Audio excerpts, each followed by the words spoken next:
Check the mic and make sure it sound right, boy. Let's go. Yeah. I'm like an addict, do I gotta have it. I ain't even playing, got a really bad habit. If it moves, gotta grab it. Fuse like a magnet, lose, won't have it till I'm doomed in a casket. I ain't playing, got a weird mind. If you work 8 hours, I'ma work 9. If the shit tastes sour, you should taste. I don't ever slow up, no I don't take shit. I got no love for the fakeness. If you wanna play. Okay, maligam-gam na tubig. Make sure, unahin ang mga paa. Pa-feel muna sa mga aso ang temperature. Yan. 4 legs. Pag okay na sila sa temperature ng tubig, pwede mo na basain yung half ng katawan. Usually, hinuhuli ko yung ulo. Kasi mga dogs, hindi masyadong bet ang basang ulo. May sabon. So, ang pinakamadudumi dyan, feet and puwet. Happy birthday kay Renz.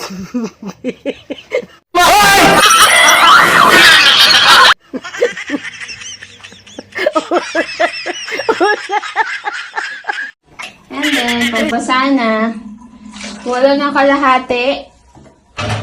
Tubig sa tapos lagyan na 5 ikot. 1, 2, 3, 4, 5. Yun, ako lang gumawa nun. Depende naman sa inyo kung gusto nyo mas marami. Pero hindi ko dinediretso sa balat ni Witty. Diba, Wit?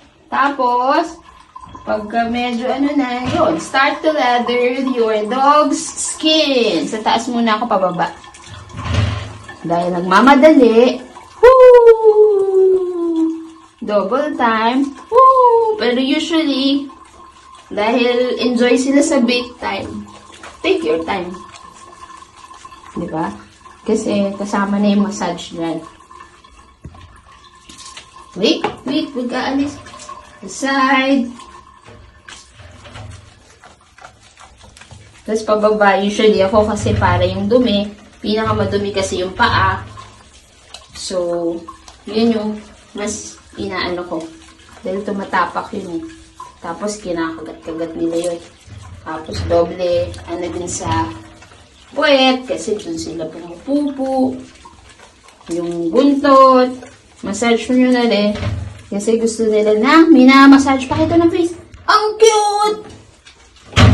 Pangkuskus. Okay, pagka nalagyan nyo na ng sabon yung katawan, meron akong ginagamit na soft brush. For dogs talaga to.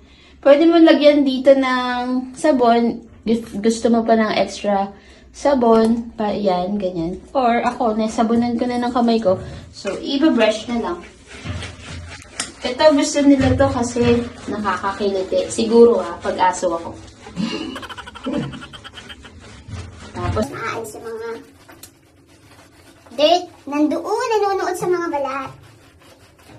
So, hindi enough na kamay lang. Kasi, walang Tapos, yung leeg, dahan-dahan, kasi nandun ang mga nerves. Wow naman, sinong masaya? Taas ang kaliwang kamay at paa. Kamay at paa ay iisa. Tapos yung chan, kasi yung chan, laging nilalapag sa floor. Makaramdaman nyo rin kung nasasaktan siya sa hawak nyo. Kasi papalag naman sila pagka nasasaktan sila. So, pag nakuskus na lahat ng paa, bilang 4 ang paa nila, next na ay massage naman tayo. Massage natin yung mga dogs. Like this. 1, 2, 3, 4. 5, 6, 7, 8. 1, 2, 3, 4, 5, 6, 7, 8. Hindi, dahan-dahan kasi nandun lahat ng nerves. Tapos, kung medyo senior na yung mga dogs, yung paa, kasi yung mga joints nila sumasakit. So, time to massage din na dahan-dahan. Okay. Next natin ay iwan muna natin yung katawan ng mga siguro 1 minute kasi Madre de Cacao ang aking gamit. So, para umeffect yung mint flavor, iwan saglit wag natin bandawan. So, gawin na natin yung ulo. Pakita ng cute. Sa ulo, una muna yung tuktok, pababa sa tenga. Tapos, iwas lang sa mata. Pwede rin pa ganyan, pero make sure walang napupunta sa mata nila. Tsaka sa loob ng tenga. Okay. Ay, ang bilis. Oh, yun, oh. Wow, ganda. Oh, ganyan lang. Ang ligo. Iwan konti. Tapos, next episode na yung banlaw. Oh, hindi, joke lang. Okay. Pagkatas nito, wow, banlaw na kami. Pakita mo na naman sabon. Pakita naman sabon, cute. Cute. Hindi si Mickey mo, ang ganda. Okay, tapos, pagganyan lang, alisin mo na yung maraming sabon, tsaka ano. Mas madali ito liguan kaysa kay Harley. Iba-iba rin yung behavior ng dog sa ligo. May iba, gusto na ligo. Pero yung isa kong aso, si Harley, medyo challenging paliguan. Sa ano naman, sa head, pataas lagi para hindi mapunta sa tenga, tsaka sa mata, tsaka sa ilong. Pataas. Gam-gam. Make sure bandaw na bandaw kasi nakakakati din pag hindi na bandaw. Parang kayo, pag naligo kayo ng may sabon, di ba? Malagkit-lagkit lang kayo, hindi maganda yung pakiramdam, ganun din sila. Dapat super wash. Lahat ng parts. Tapos yung ano kasi parang feeling nila nalulunod eh. So, hinay-hinay sa ilong. Laging dapat walang. So, ganyan. Sa labas. Palayo sa ilong. Dito para makita sa video love, hindi nakikita ng mga manonood natin.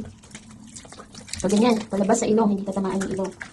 That's it! Gaganon sila. Pag ganun na, parang okay na. Wala na sila sa mata. Harap ka lang. Pakita natin before and after. Tada! Tapos isa na sila. Bye! Ayun. Ayun po. How to ligo waiting. Hello again. Since paalis na tayo, I'm making this video para kay Edward. Specifically, ito lahat yung mga kailangan ibigay sa dogs every day. So, kakaligo lang ni Witty. So, nandito kami sa tapat ng electric fan. Kaya medyo maingay. Every day, before 7 o'clock, lalabas na si Witty, si Harley, para umihi sa labas. So, itatali sila, ilalabas, and then yun. And then, first thing na binibigay is this Jolly Joints for Witty kasi medyo 80 plus years old na siya, senior na siya. So, yung joints niya medyo mahina na. So, ito, 2 tablets before siya maglakad. Binibigay ko na yan sa umaga. And then, pagkain nila ng pellet, isang salop, isang ganyan per dog.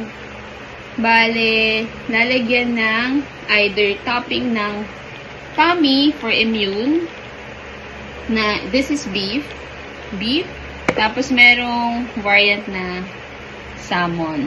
Yan. So, dalawa yan. Binibili ko yan. So, ngayon, si ate na bibili yan.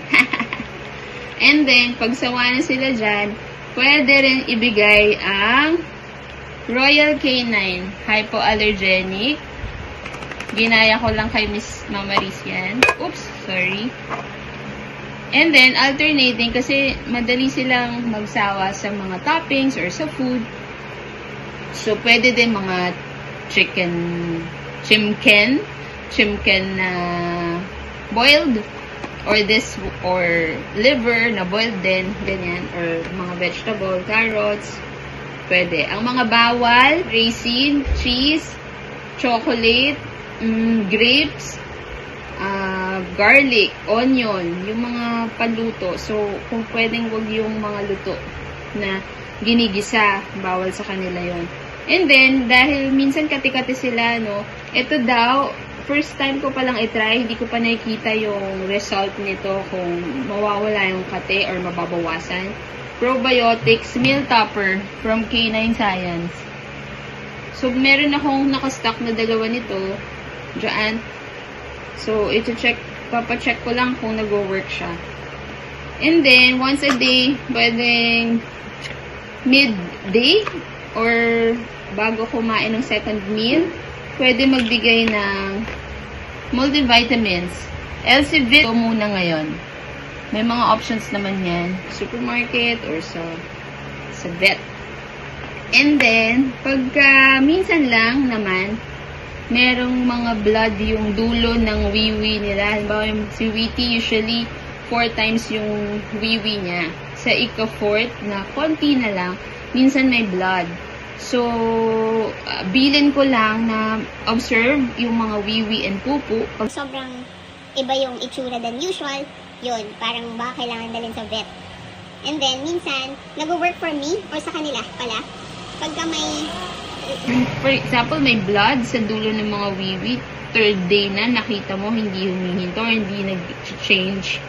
May dugo pa din. So, binibigyan ko ng 2.2 ml ng Doxyclean High Papi Doxy. Parang ganyan. Ano to? Antibiotic. Alam nyo, once ko lang bigay or twice, the next wiwi wala na. So, it works for my dogs. Though, kailangan ng reseta or sabihan ng vet. Pero usually kasi ito yung binibigay ng mga vet sa kanila pag may problem sa loob ng katawan. And then, si Harley may kati-kati now. Meron akong nabiling parang ganito.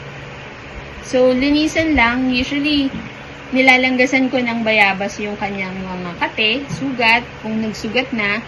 Tapos, make sure merong cone sa ulo and then pinapahiran ko nito. Cream siya. Cream na white. So, ganun. Tapos, ipapahid nyo lang sa mga dogs. Important that after lumabas, ang mga oras ng labas ng nila Wheatie and Harley, 7 a.m. sa morning, 11 a.m., 10:30 to 11 for Wheatie kasi malakas siya uminom ng water. Tapos 4 o'clock, tapos 7 o'clock. Si Harley, morning, 7 or earlier, tapos 4 p.m. may kasamang pupo. Tapos yun, parang every 6 Months ba? Basta, kailangan check with the vet kung kailangan na ng mga 8-in-1 or 6-in-1. Eh, sila kulang pa ng, ano pang kulang mo, Wheat? Parang may kulang pa silang tetano ba? Or rabies, anti-rabies. So, bawal silang makagat. Hindi po to paid sponsor. Ito lang yung mga ginagamit ko sa dogs.